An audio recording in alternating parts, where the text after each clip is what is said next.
Keep your radio dial right here. You're locked into the hottest news station on the planet. Hot 702.5 in FM sound. Blazing today's hip hop, R&B, and pop music. Keeping your radio on fire. Bringing you the hottest, realest, riskiest talk shows live 24/7 on hot7025fm.com. It's your main man, 360 the Poet from the Morning Wood. And are you looking for the perfect drink? Well, you found it.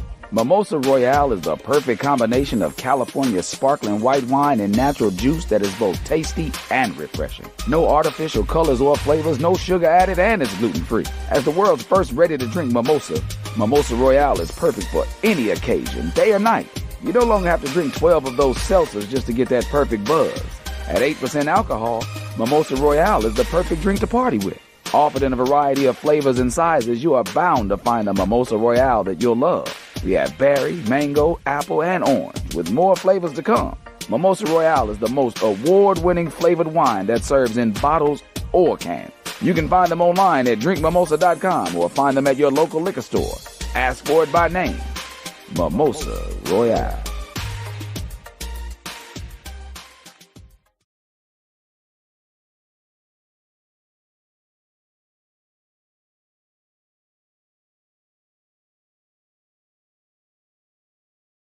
Hey y'all, it's your girl Cheryl Underwood, and you're tuned into the hottest news station on the planet, Hot 702.5. Yeah. You already know what it is. You know what it is. It's a Wednesday. It's a Wednesday. So it's time to HOLLA, ATTHA. HOMIE. It's time to holla at the homie, y'all. That's what's up. What's happening? What you doing? Where you at? And where you at? And what you doing? Well, we know where I'm at. I'm right here at hot7025fm.com, live and direct, like you find me each and every Wednesday between 3 o'clock and 4 o'clock my time. That means 5 o'clock and 6 o'clock starting in the Central and the East, going till 6 and 7 respectively. Now, you know who I am. I'm the homie, 360 the Poet, and I'm in the building just like the lobby, and I'm always in this thing back like a wedgie. And you know how we do. We bounce back like a good pot of cooked crack. That's a shout out to the homegirl, Ikaris. She loves when I say that one right there because she gets it. She gets it. She knows what that means. Actually, she doesn't, but it's okay. I'm not going to tell a soul. But we got special guests in the building today. Y'all may see my shirt. It say no sugar in my grits. So you know that's today's sponsor. Today's sponsor in part by No Sugar in My Grits. And we actually happen to have the founder, the creator, the driving force behind No Sugar in My Grits. And I want to show you, I want to invite him in here, Mr. Javon Banks. So I'm going to add him onto the stream right here for you all. So I want him to tell you who he is, what he's all about, and stuff like that. And then we'll go from there into what we have as our today's Holla at the Homie. But Javon Banks, welcome to the show. First and foremost, I'm going to clap it up for you. So I got to give a big congratulations. So you are the newly minted young men's head basketball coach at Valley High School right here in the 702, right here in the desert. If y'all don't know where we at, we right here in the hottest station in the land, but also one of the hottest cities in the damn land. Man. But it ain't that hot yet. But welcome to the show, Javon. So tell us who you are, what you all about, man. Tell us about No Sugar in My Grits and what that really means. I appreciate the shout out. I'm the man trying to get next to the man.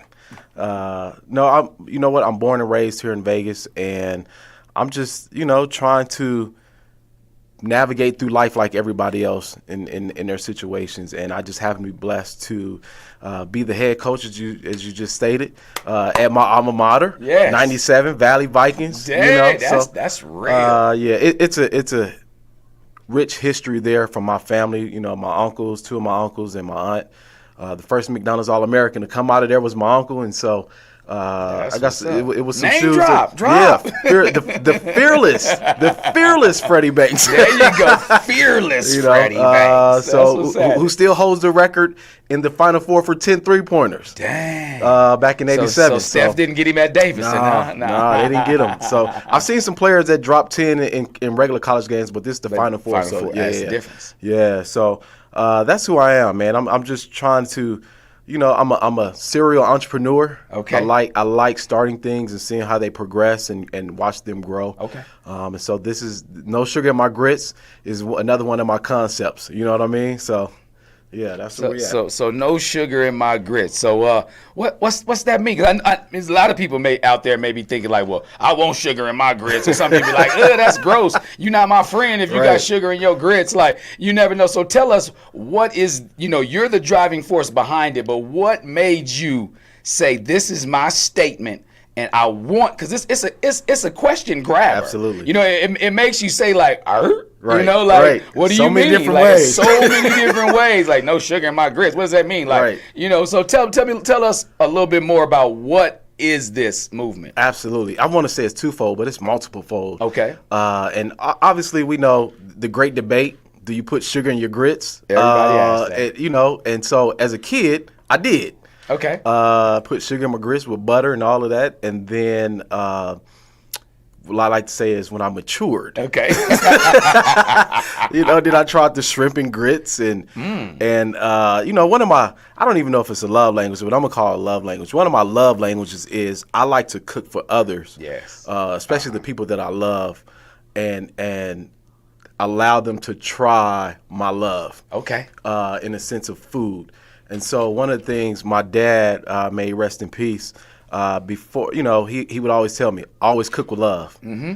And so I always make sure that when I cook, like I'm not going to the store and I'm buying a diced up, bell peppers. I'm probably going to slice them up myself. Yeah. So to me, that's a form of cooking in love. And so this is one of the things that I wanted to try, and trying different things with toppings of grits, whether it's shrimp and lobster with grits, whether it's oxtails. That's what I did for Mother's Day. Oxtails and grits. Oh, I bet that, man, the bone just left at the bottom of the bowl because you just had to eat the grits and the oxtails from around it. Man, my grandmother couldn't stop the bone. Oxtails, you can nibble on that gristle a little bit. Oh, she was on that thing. She was on that thing. So, different things, ribs, brisket. There's different kinds, other than the typical shrimp and grits. Let's try something different. And with those, you better not put no sugar in any of those. You can't do it. You can't do it. It's blasphemy. But like you, as a child, because grits were thrust upon me as a child, just because the texture as a kid is not my jam. Right. You know what I mean? So my granny and my granddaddy, God rest them, they was like, well, try this, sprinkle a little sugar. Absolutely. And from then on, I needed grits. I put sugar in my rice, all of that, right? But then, like you say, you try. When I was a child, I walked as a child, I performed as a child, I became an adult, I put away my childish things. So now I don't need it. If I happen to put it on there, it's just because it's nostalgia. Right. Nostalgia. Exactly. But if I'm doing red beans and rice, oh man, I gotta sprinkle a little bit of sugar on really? It. I do just because and I don't know whether that's because their palates. I haven't tried that one actually. But just not a whole, not like just douse just a little bit, just like sugar bait, sugar bait. You know what I mean? Like on my red beans and rice. You know what I mean? Because it adds, because you got the onions and all those different type of flavors in there. So that makes like a Vidalia onion almost. I'm thinking. Yeah. Okay. See, you know what I mean? And like I say, it's an acquired taste. It's a preferred taste, like sugar in the grits. But like you say, so I get that. I get it. So you showing your grow up. Yeah. You showing your grow up. And so that ultimately came because I'll say this. I had to grow up in my personal life. Okay. And so going through therapy, I'm a fan of therapy. Yes. I know that as a black community, therapy was not a thing. Like I don't want them. I don't want the shrink or them in my business. I don't want the white man in my business. That type of vibe. And so we failed as a culture to get the help that we need from maybe childhood traumas and even teenage traumas and even adult traumas. Yeah, we failed to get the therapy that we need so that we can move forward. And so I had to grow up. Yeah, I had to grow up in a lot of areas of my life, and I'll tell you, my fiance's uncle, I put her through some stuff. Okay, yeah. And my fiance's uncle, he questioned me. He said, "What kind of man do you want what kind of man of God do you want to be? And nobody had ever posed that question to me. And I was like, I grew up in church. I seen my grandfather and my grandmother married. They'll be like 69 years this year, God willing, in July. But and even though I may have had some of the resources there, I didn't tap into them, didn't think I could tap into them. I think we just assumed because they'd been together for so long, the love was always there, not understanding what they had gone through to get to the point where they're at now. And so when he posed that question to me, that one hit. Okay. What kind of man do you want to be in God? That's what it was. Yeah. And so I had to think about it. And, my fiance always calls me king. And I just thought that was cliche. Because, exactly. I thought that was cliche. Everybody, king, queen, I thought that was the era that we're in, and everybody's on that type of tip. And then I thought about it. I really sat down and thought about it. I said, you know what? I've never, as a king, we rule over many things. We rule over our region. We rule over our finances. We rule over our families. Rule over our finances. And royalty is a state of mind. Exactly. And I'm learning that because I'm not there yet, but I'm learning it. And so with that, I said, well, that's what I want to be. And so I've journeyed. During this journey, I've had to put some things in place so that I can move forward in that. Okay. I'm not all the way there, and I got a long way to go. But I know where I'm going now. We're all Legos, man. Yeah, I know where I'm going now. You know what I mean? I think before it was kind of one of those things. I had a vision for everything else. Yeah. I had a vision for my business. I had a vision for this. I had a vision for that. But I never had a vision for myself. And so I even had a vision for what I wanted in a woman, like even almost to the height. Yeah. We all got those, like. And in those, that's what I'm big on like advocating to people is with those things you get a 360-degree view of what you want. Right. But of yourself, you have to be willing to receive the 6. Yep. You know what I mean? Yeah. The 180 that you don't have a sight on. Yep. Because even if I turn around this way now, I can't see what's behind me still. Yeah. You need to have the ability to absorb the view from the 6. Yeah, I like that. I'm not talking Drake and not talking about nothing. I'm talking about from your 6. Yep. And therapy is part of that. Yep. If it's, or having a person like that you put your belief in, your faith and your trust in, that they have your best interest at heart. Yep. And even with those things, it gets into what we're talking about today, some like the boundaries and stuff that you want to set. But when you're accepting that view from your 6, then you have to put boundaries up around you in other places at times. So, absolutely. And that kind of gets us into where we're going today. So so that's what's up. So I appreciate you for being that person. And like you say, and I'm pretty sure you've had multiple answers to what kind of man of God do you want to be. Yeah. You know what I mean? Because it's like the God within you. Because anybody who knows me knows I'm one of the ones who I advocate spirituality over religious. And because I believe whatever entity you believe in, believe in it, run with it, because you believe in a higher purpose and consequences and karma and things of that nature. My representation just happens to be of a Christian faith, but if you're Muslim, you're Buddhist, whatever your faith may be in, then believe in it, because in that you have to find out what kind of man in that journey do you want to be. Absolutely. And I respect, you say your fiance's uncle. I respect Unc for even, because a lot of times we don't get people to ask us those questions in our community. Right.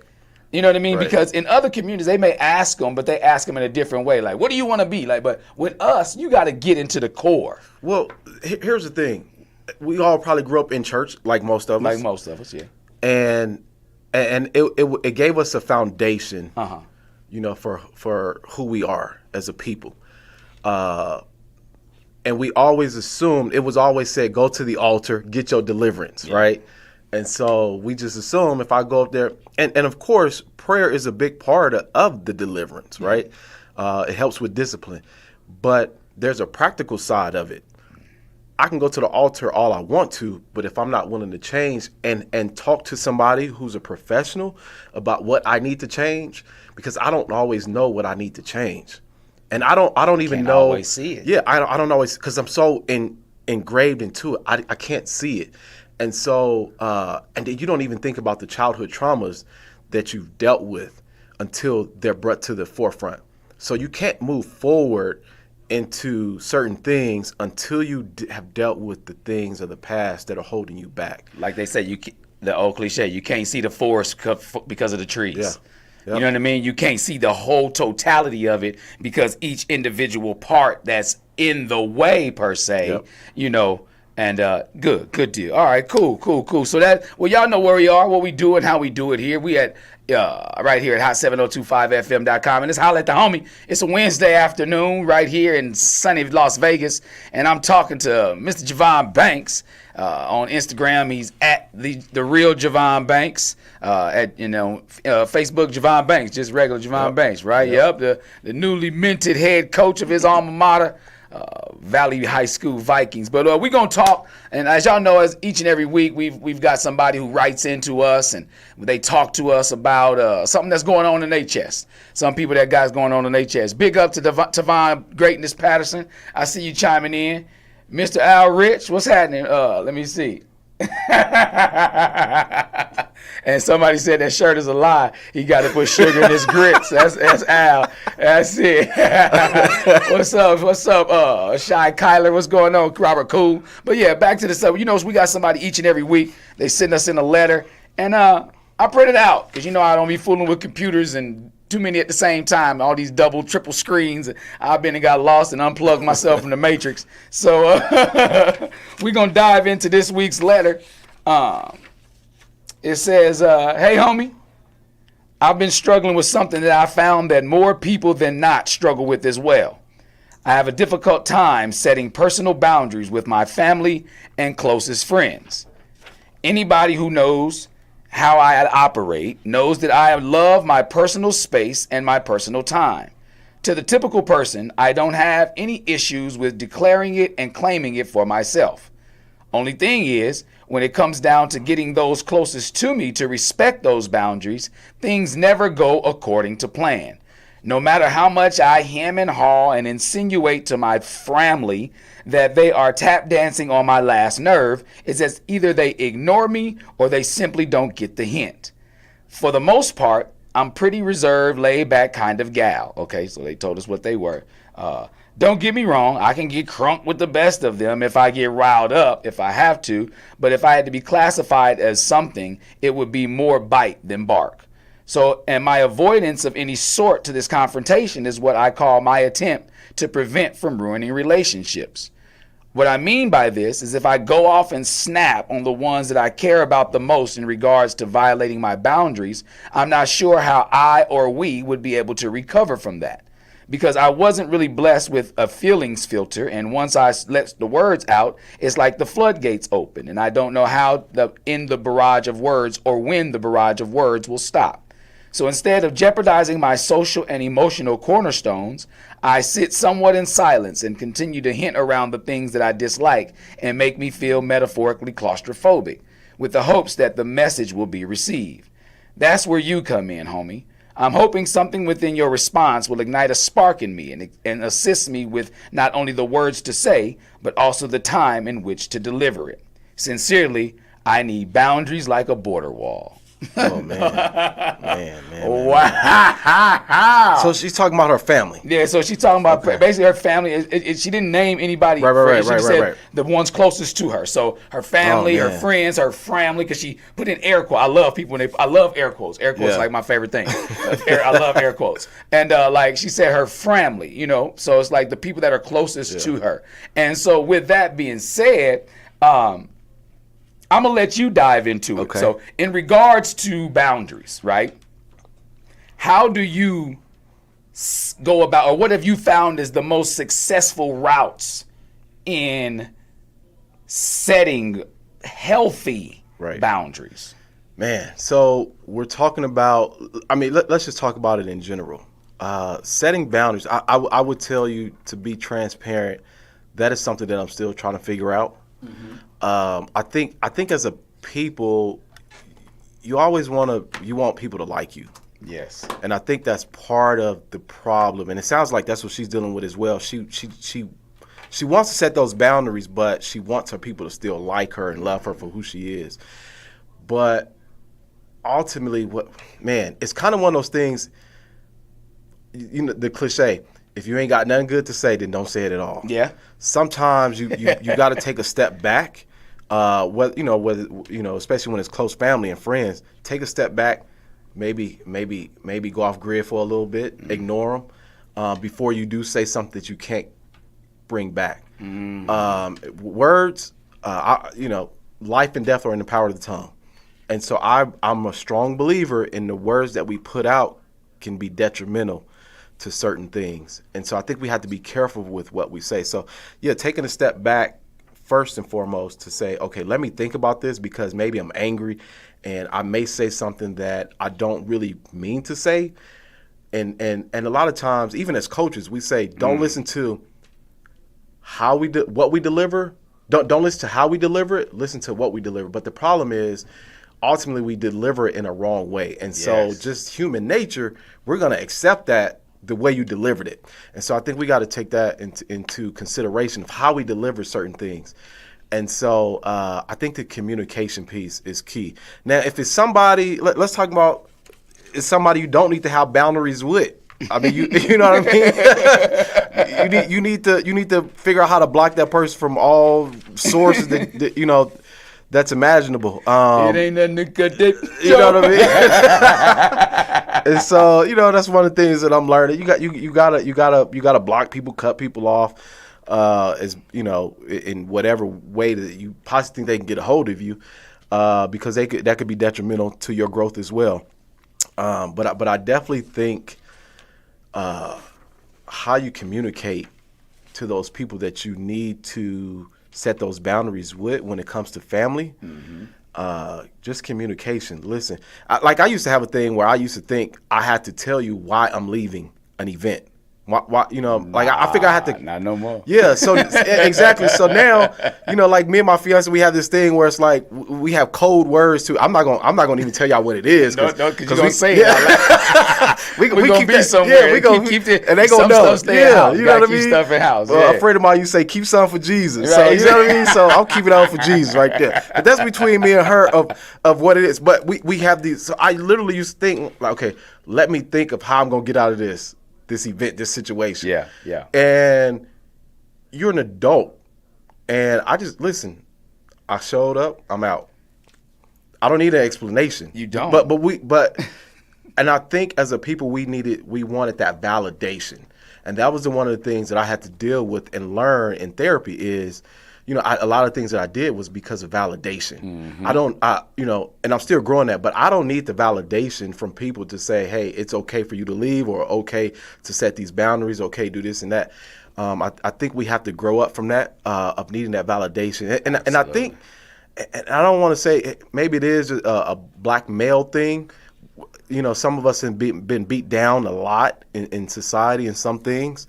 And that's not necessarily my case, but I think we just wanted to be validated. But understandable. Validation does mean a lot. Yeah. Some of the notes I took on this letter was like one of the things that that she talked about. Miss, I need boundaries like a border wall. Like, first of all, that's funny as hell to me. Like, yo, that's your name.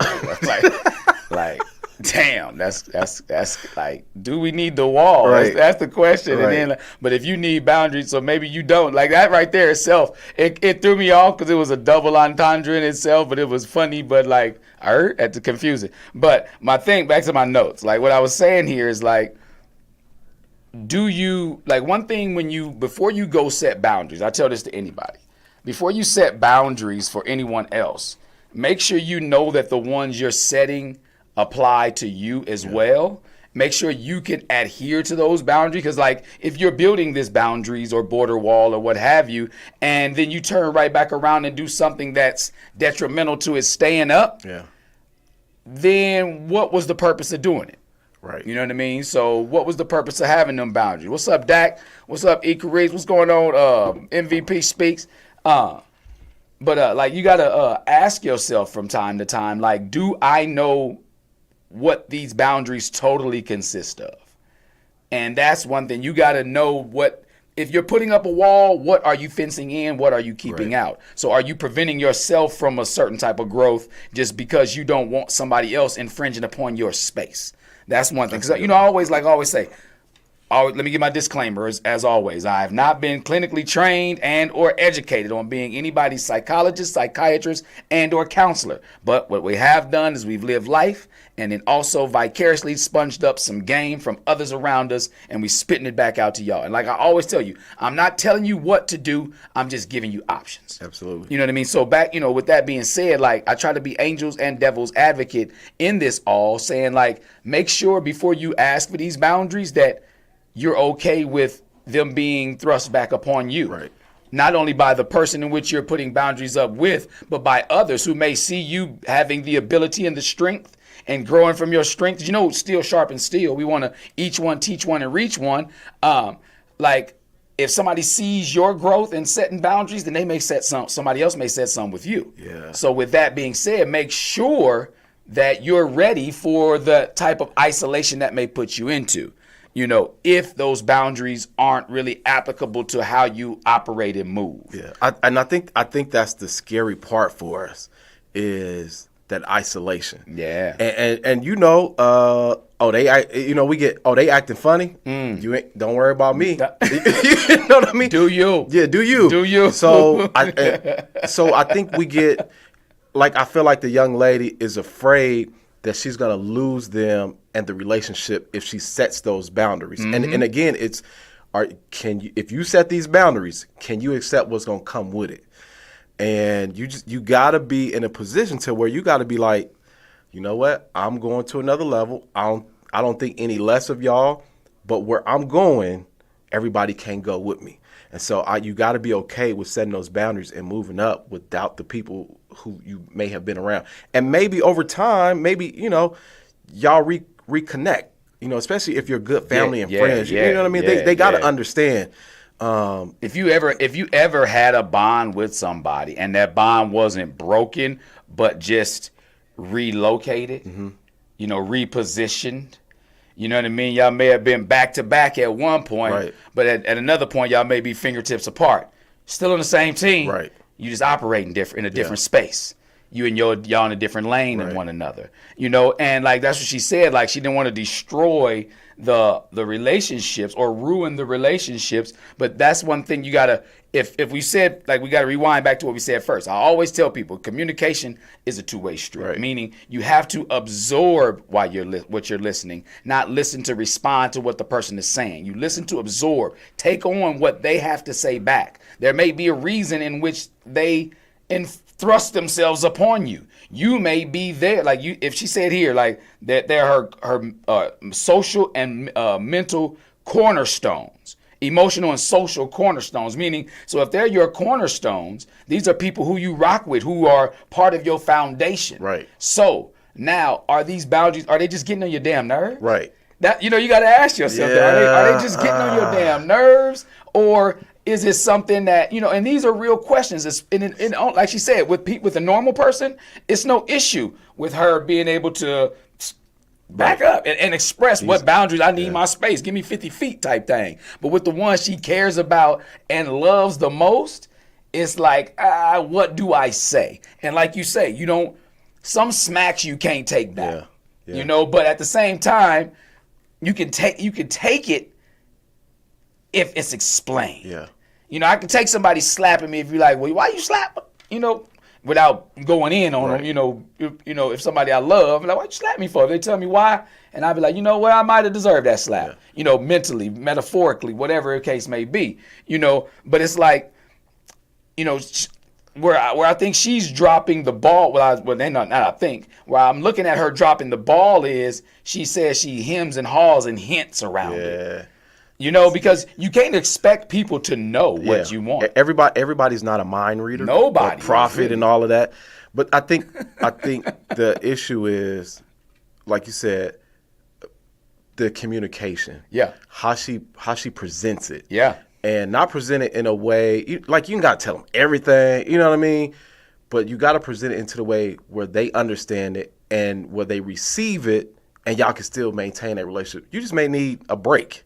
Yeah. And if they really your friends and family like that, they'll understand. Like, listen, man, I understand you need to take a step back from everything and everybody. It's nothing personal. This is where I'm at. I need to reevaluate some things in my life. Not saying I'm reevaluating our relationship. This is where I'm at. I just need to reevaluate everything. And that's that. You hit the nail on the head right there, Javon. Like, the thing about it is, people need to take ownership of their part in the discomfort. Right. That's what I put right here. I said, take ownership in what it is what ingredients you put in the pot to make it be, to make it not settle. Yeah. You have She sugarcoating it. She putting sugar in the grits. Are you putting sugar on the grits, Miss? I need boundaries like a border wall. See how she put the universe bring everything back full She put circle. sugar in the grits. She put sugar in the grits. I'm gonna need her to grow up a little bit, mature a little bit. And like Dakari says, we say more with silence. Move in silence and don't let your left hand know what your right hand is doing, which is true. I get that as well. But we all know, like, it's easy to do that with the average bear, to move in silence. But if it's your squad, your tribe, your family, if they real family, they checking on. But I think that's the hard part, because you're always afraid to hurt the people closest to you. Like, even though it should be said or something should be done, it's like, man, I don't want to hurt them. Never want to put pain on. Yeah, so it has to be done, but it's like, how do I portray this to them and not – the reality is they're probably going to take it personal because you guys are so close. But you still – but here's the thing. I used to feel like I had to carry burdens for my childhood traumas. And so I was always afraid to go to certain people within my family and close people and explain to them what I went through. I carried that burden as long as I could. Right. But I didn't want to hurt them by telling them that they were part of that burden. And so I think that's the problem, is we're taking on everybody's burden. Yeah. And we don't have to. And I learned that in therapy, of course. Of course we do. But I think that's what a lot of it is. You don't want to hurt the people that are close to you. So you feel, I'm going to carry this burden as long to the grave. Yeah. And ultimately, that's what kills you.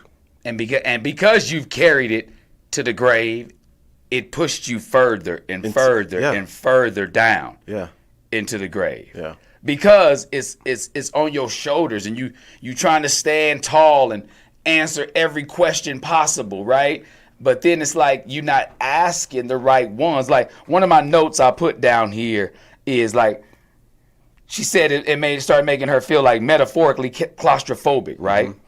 And I said right here, that could lead to other issues with your health, with your mind, with the physical issues, right? But I said what you need to do is decompress, release, stop holding it in. Yeah. That's part of that communication. It's like one big ass burp. It is. Like, whenever you got like a gas bubble and you just need to drink like a squirt or a 7-Up or something that's going to give you that booger on Revenge of the Nerds burp, you need that metaphorically when you talk to your boundaries needing individuals. And it doesn't have to be aggressive. Yeah. Because communication doesn't have to be aggressive. Because when I'm talking to you, I'm not aggressive because I'm not talking at you. When I'm aggressive, I'm talking at you because you're a lot of it you're bouncing off because you're trying to knock down some of the sound barrier of that. But when I'm talking to you, it's easier for you to receive that. So one of my ventures, my successful business, is a funeral home. I own a funeral home. Very nice. Called Inspire Life Memorials and Cremations. And we see a lot of the causes of death. And a lot of it is from the heart. Stress. Yeah. And you get a lot of people say, we weren't expecting it. Yeah, because that person was stressed and they were afraid to release those burdens. Mm-hmm. They were afraid to tell everybody how they felt. Like again, you don't have to tell everything, but the longer you hold on to it, it's internally killing you. Yeah. And I for me, man, I'm a living witness because I used to hold a lot in, and I got to a point one time where I just went off. You know what I mean? F you, F this, F, because I held it in. And so it's like that burp. See? I'm a burp, and it's gonna be that Revenge of the Nerds. That was one of the movies that That's what I'm saying. It's long and it's hardcore and it's big and it affects everybody around you. It does, because it comes off as aggression almost, Yeah. And it's not fair to the people around you. But then again, at that point, it's not fair to you to hold it in either. It's not. You're dusting. You're killing yourself. Yeah. Like when we hold this stuff in, like it's more pressure. Gas is a pressure. Gas can kill you. Yep. People have died from gas. Gas, man. They say that's what killed Elvis. So they crazy. died on the toilet from gas back Better up. out than in. It's more room. I say that all the time. I tell my wife, babe, it's more room outside Right. than in. She gets mortified if I even burp, right? Like, babe, you're gross. Hey, it's more room outside this little body right. than inside, okay? Because I'm not holding it in. Right. I'm not holding it. I'm not holding in my boundaries. But it took me a while to be able to learn how to, because, again, you don't want to be the person that's, like, brushing anybody off. Yeah. You never want to be that one. Like, like if it's social or emotional concerns that you have, it's because these people are attached to you in both of those areas. And if somebody's attached to you in multiple areas, that means they're a part of you. They're part of you. Yeah. Like if you just associate with somebody, they're an associate. easy. But That's if they're easy. connected to you in multiple ways, they are essentially a part of you. Yeah. And to hurt them is to hurt you. And that's where a lot of people get afraid with setting the boundaries, because they don't want to hurt the people that's there, but because they know it hurts their own feelings. The problem with that is you're hurting yourself, like we said. And we know hurt people hurt other people. So we have to be cognizant of that. Yes. And we do it unintentionally. It's just we don't know because we've held it in for so long and we don't know how to get rid of it. Yeah. So we've got to let go of those things that are holding us back or they're weighing us down. Yeah. We got to let go of those things so that we can, we can be well within. So, right. Like I got somebody here saying expectations will kill the donkey. Like meaning, you expected something, Oh, man. you waiting on it. A donkey gonna die, and a donkey is like the most durable, most hard-working animal there is out there. The mule is stubborn, but you know what I mean. But they work. Yeah. And while while you waiting on somebody to get on board with you, again, you're stressing yourself out. listen, there's this guy, I used to listen to Gary Vee. Gary Vee he's this motivational speaker. He's real.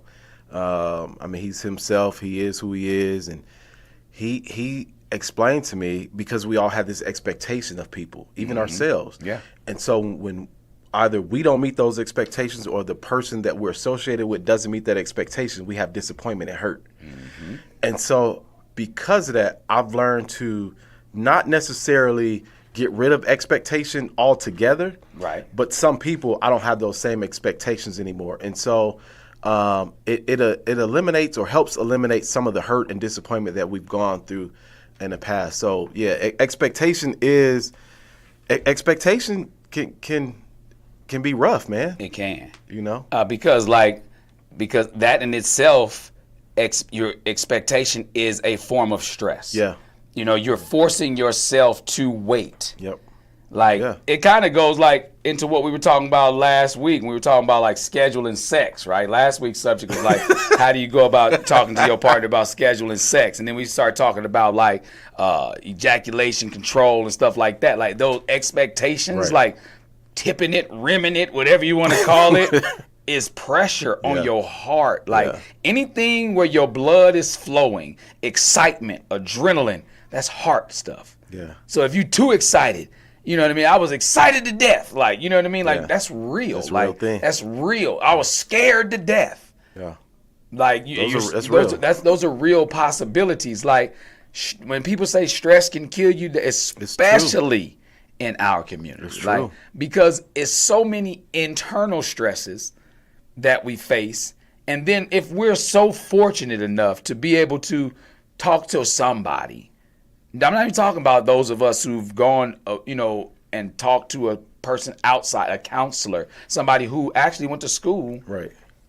to talk to me about the things that I'm going through. Like sometimes Ray don't have the answers, and then am I really gonna be all the way open with Ray Right. because he know me? Yeah.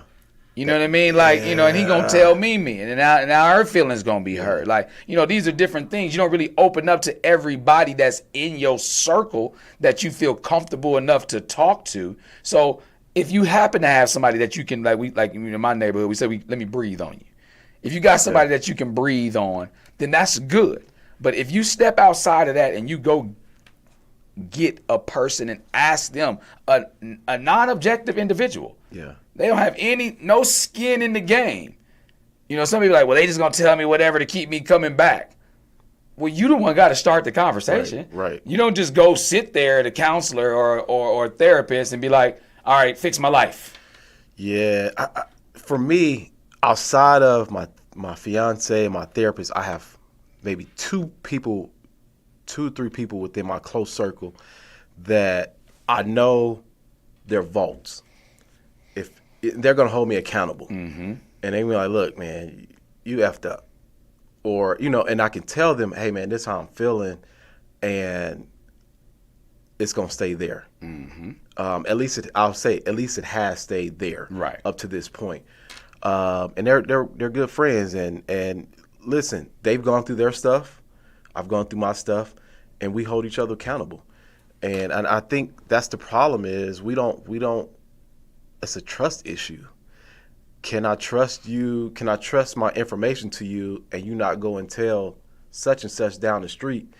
And that's always a hard thing. And the people who you think you can trust, sometimes you can't. You know what I mean? Listen. So it's just one of those things. But here's what I said, man.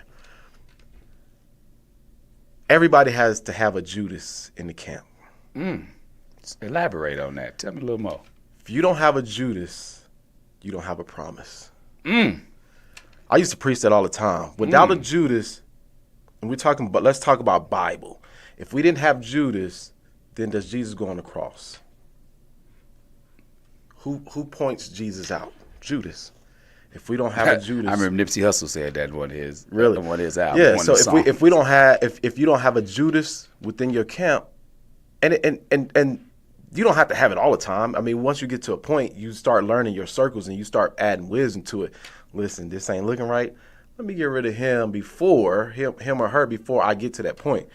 But I think a lot of times to elevate, sometimes we got to have that Judas. And so once you start learning what that looks like, I think you become more cognizant and you have wisdom at that point. And it helps you with boundaries. Okay. It helps you with boundaries. And so I think now I'm at a point in my life where I have a very, very, very, very, very, very, very tight circle. Okay. Even my family. I don't associate necessarily with all my family. They don't know everything that I have going on in my businesses. They don't know everything I have going on in my relationships. And the other reason is I have a therapist. I can bounce stuff off of her, that I may not want to tell everybody else. She don't have any skin in the game. So I think I think that helps with boundaries as well. But yeah, just to, keeping a tight circle, man. So we don't go nowhere. Me and my fiance, we don't do nothing. If we doing something, it's together. Yeah. We hanging out. You know what I mean? We on the scooters, riding down the neighborhood. hanging out like a hubcap in the fast lane, You know what I mean? Man. So look, we have this thing. That's my BFF. That's it. You know what I mean? And that's a good thing to have. To be able to have that, the circle in itself, it's continuous, right? People are like, well, if they're in your circle, then how you going to get them out? Like, easy. Yeah. Easy. It'll warp, it'll come back together. Yeah. You know what I mean? Or it opens up enough to let them fall out. Yeah. And then those around us come back together and heal once again. So, but with those boundaries, setting boundaries. And for those of y'all that's just joining us, we're talking about setting boundaries for your family and your friends, right? We got a listener /writer who wrote us in and talked about like how, talking to other people is easy to set her boundaries. But when it comes down to talking to her family and her close friends, she just hints around it. So, I'm here with special guest in the house, Javon Banks, No Sugar in My Grits, amongst many other things. We talking about how to set boundaries with people and how good ways of setting healthy ones. And we talked about mainly communication. Communication is the foundation of it all. Being able to talk, being able to listen, and being able to receive and accept what other people have to say back to you. That's one thing. Like, it's easy to throw a punch, but can you take one? Right. That's you can't say you can fight until you can take a punch. Right. That's and he just dropped a jewel on me just a second ago. If you don't have no Judas, you don't have no promise. And I was like, oh, let me tick tock. I like to sit on stuff for a little bit. I like to let it settle in. So I'm probably going to write something about that. You already know me. 360 the Poet, THAPOET. You know what that means. Tenacity, heart, and attitude present opportunities every time. And that's what we doing. We presenting opportunities for all of y'all out there in the listening land to get your questions answered. So we also had Dakari talk about how we move better in silence and we say more without saying anything. We got Ikaris talking about, it's time to set some boundaries. Once you cross that line, bye, child, bye forever. Ain't no rekindle later. Nah, forget that. And we also talking to Javon Banks, and he said how like you got to have a Judas in your circle in order for you to recognize your promise. He said you don't have to have it all the time, but in order for you to know that you're on a growth level, on a growth pattern, you got to be able to have somebody that's not for you. Because I look at that, I love being the underdog. Yeah. Yeah, same. Yeah. I love being the underdog, and it seems like our writer is an underdog in this situation. So I'm going to try to teach her and explain to her some of the options. Again, never telling anybody what they're doing, just giving you options of how to use your underdog position to become victorious in your situation. Meaning, like miss, I need boundaries like a border wall. Like first we talked about, you got to be able to recognize and understand in their totality what these boundaries are. What are the boundaries that you want? And you can't guess around them. You can't hint around them. You have to stand on your 10 toes and say, whew, let that breath out. Burp, get it out, because it seems as if it's boiling in you. So I appreciate, as always, like to appreciate anybody who takes the time out to either listen, to write, to comment, to come in and sit down with me, all of the above. I'm always thankful for it, because without y'all, with no audience, it wouldn't be me to be able to perform. But with her, it seems as if she's battling with herself. And knowing those boundaries, what they are within yourself, is your first step, I believe, in being able to navigate through the puddles in which you got going on, So anybody else that's out there that's listening, if you have an issue with setting boundaries, first and foremost, recognize them, what they are, and be willing to receive them coming back to you, not only from the person in which you're putting them on, but from others around you who may have seen your example. Javon, what else you got to say about boundaries and what you think about once they're set? This is another question. You got to stand on it. Yeah, once you set them, stand on it, what about that teeter totter and back and forth over the steeplechasing? You got to stand on those boundaries. If that's what you set in place, you got to stand on it, because when you teeter totter, like you said, it confuses everybody. And so you cannot play around with that. And some of us are still learning those things, but you got to stand on it, stand your ground. And I think that's what helps your boundaries. But and I think what happens is we get caught up in, I don't want to hurt them. But listen, these are the boundaries. They're in place for a reason. For a reason. Yeah, and so for your safety, for the people around you, their safety, for everybody's safety. Everybody's safety. You need to stand on those boundaries, man. And I like what I think Dakari said about moving in silence. Yeah, in silence. He said you move better in silence. One of the things that I learned is everybody wants to. We want our lives on social media, and I get it, and I think that comes from validation as well, for some of us. And some of us use it for business purposes, as a vehicle for business. But you can move in silence. It's okay to move in silence, and still come back 6 months later, 9 months later, you'll be a whole different person. You heard the great philosopher, Dwayne Carter. He said, real G's move in silence like lasagna. That was a hard ass line. That's one of my favorite Lil Wayne lines. He said, "Real G's move in silence like lasagna." Yeah. And then when you have to go back and think about that, be like, ooh, like, you know. So yeah, be lasagna, be the G in lasagna, move in silence. Man, that's what we had for Father's Day this weekend. Oh man, lasagna. Father's Day. Oh man, my wife actually. She said, "Babe, I want barbecue, but I don't want you to have to do it. So can you teach me?" Oh, wow. So it was a teaching moment. That's pretty cool. Oh, it was the dopest. That's pretty cool. Oh my right God, I'm getting goosebumps right now thinking about it. Yeah. Babe, and she threw down. Like, I'm low key, because like we be battling about who's the best cook, right? You know what I mean? And I always had the grill over her. Like, you ain't fooling with that grill though. Step out to the fire. And now she stepped out to the fire, and her food was fire. I'm scared. So y'all not the only one that have cooking battles, What? right? Man, me and my fiance, she thinks she can and they cook. always think you know they what I mean? can Like outcook she us, think her man. shrimp and grits better than my shrimp and grits. I mean, listen, it's a very close Comparable. Yeah, you know, it's very, very close. I mean, you know what I'm saying? I'm cooking with white wine in my grits. You know what I mean? Like, she ain't ready for that. She just probably using seasonings. Don't but, tell you her know, the secrets. No, I ain't gonna tell all the secrets. You know, I gotta keep Save some for Jesus. But that's a little bit of it, you know. But yeah, so yeah, man, I like the competition. You know, I like to be the underdog. Yeah, man, and being the underdog is always a good thing because if you're an underdog with confidence. Yeah. Now, like one of my favorite quotes ever in the world is Marcus Garvey, right? I learned it from a house party CD way back in 1990 something, right? It says, "Without confidence, you are twice defeated in the race of life.